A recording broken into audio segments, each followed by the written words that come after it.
Good day, everybody. We're going to be interviewing the Honourable Stephen McNeil, leader of the Nova Scotia Liberal Party. And I'm Sam Wright, and I'm conducting this interview on behalf of the Kings West Calf Association. And I just want to welcome Stephen and thank him for taking the time from his busy schedule to join us. Well, thanks for having me. Not a problem. So first, how about we start just a little background information about what exactly do you do?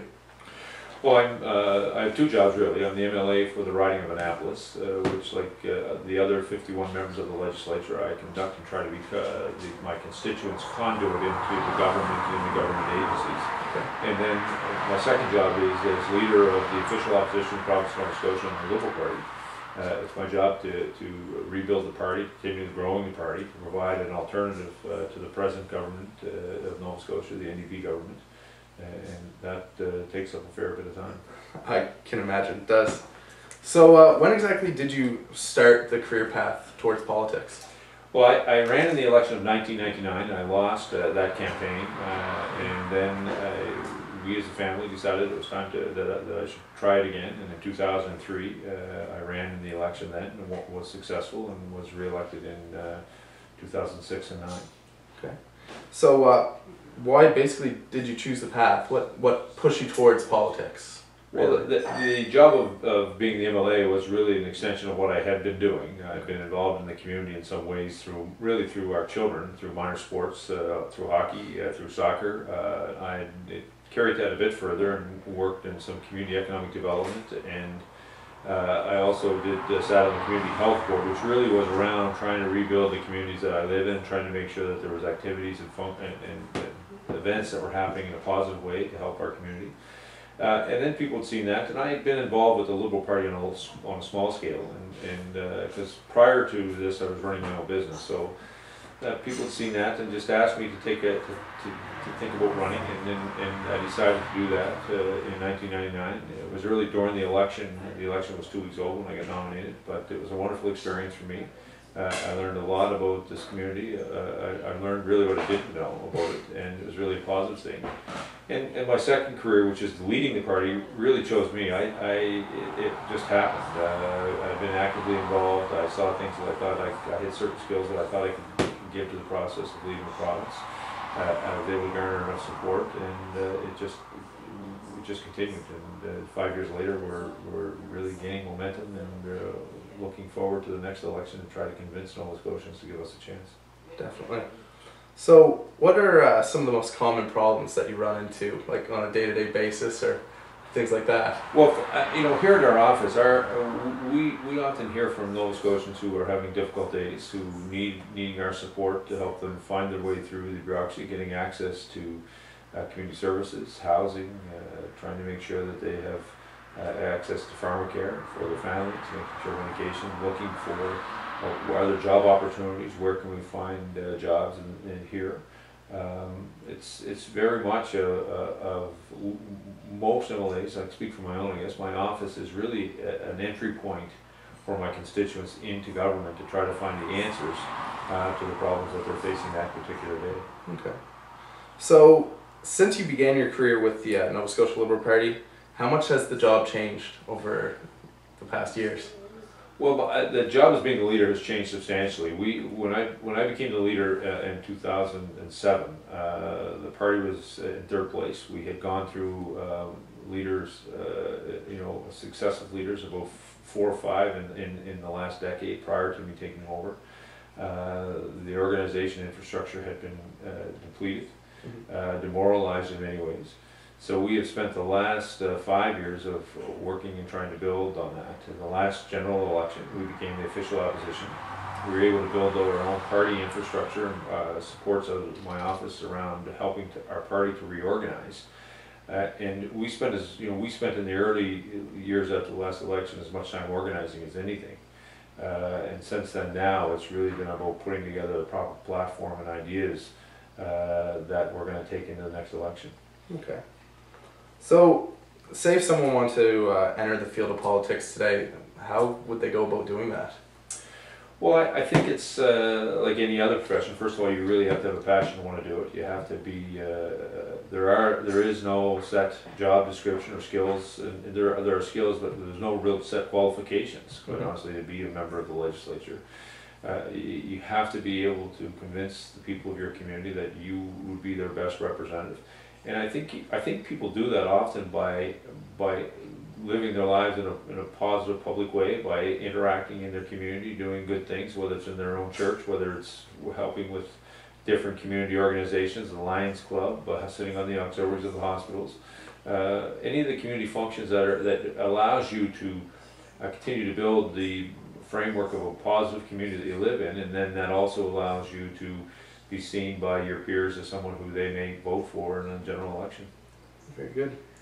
So, how much pride do you take in your job, or representing the people of Nova Scotia in what you do? I feel very blessed to be able to represent the constituency of Annapolis. I have, it is a community that I grew up in. It's one where I have, we moved here when I was very young. I've been able to raise 2 children here.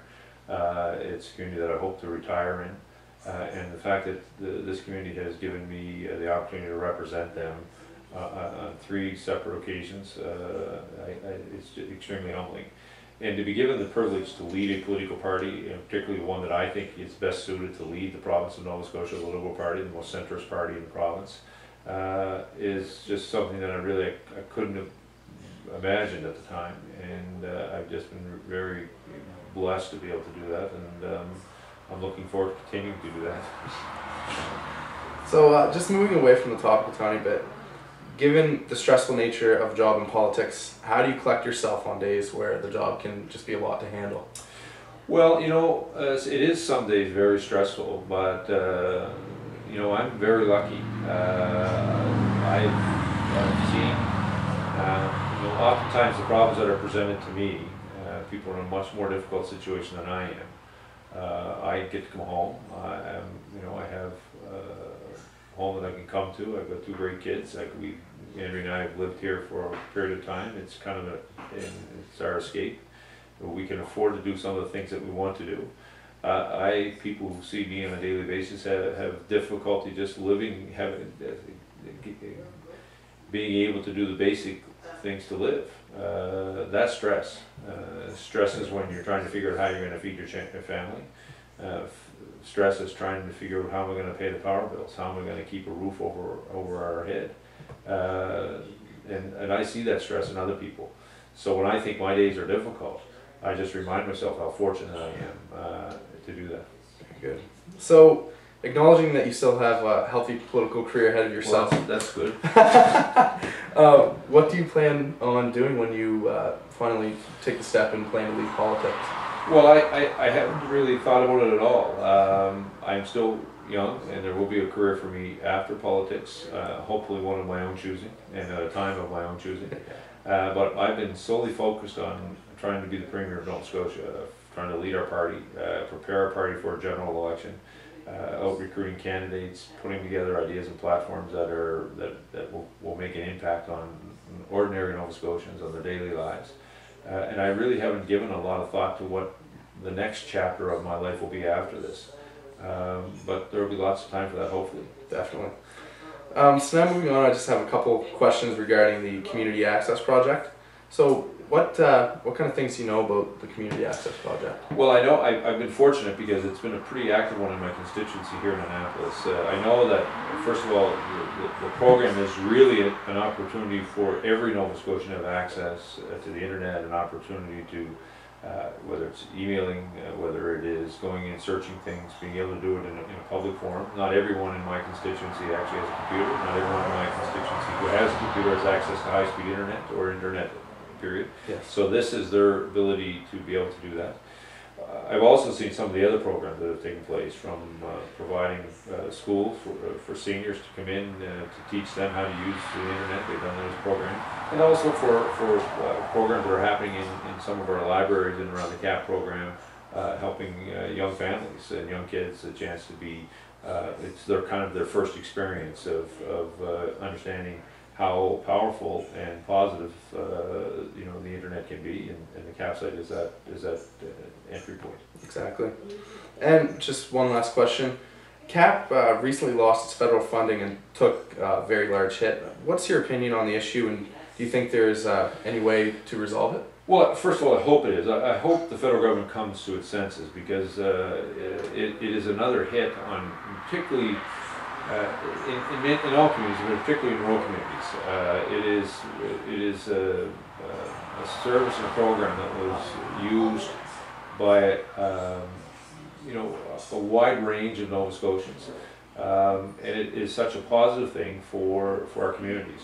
And without the ability at this point for everyone to have access to the internet, the CAP sites have been a great fill for that, for people to be able to come in and do whatever it is that they might want to do. So I hope they do that. I'm encouraged by the way Nova Scotians have responded in big numbers of trying to pressure government to keep that piece of community infrastructure in place. And I hope government will respond to that. And anything that I can do or we can do, we will do, and we've tried to do, of keeping this issue in the forefront. Very good. Anyways, that's going to be all the questions we have. So I'd like to thank you very much for having me into your home. Thank you very much.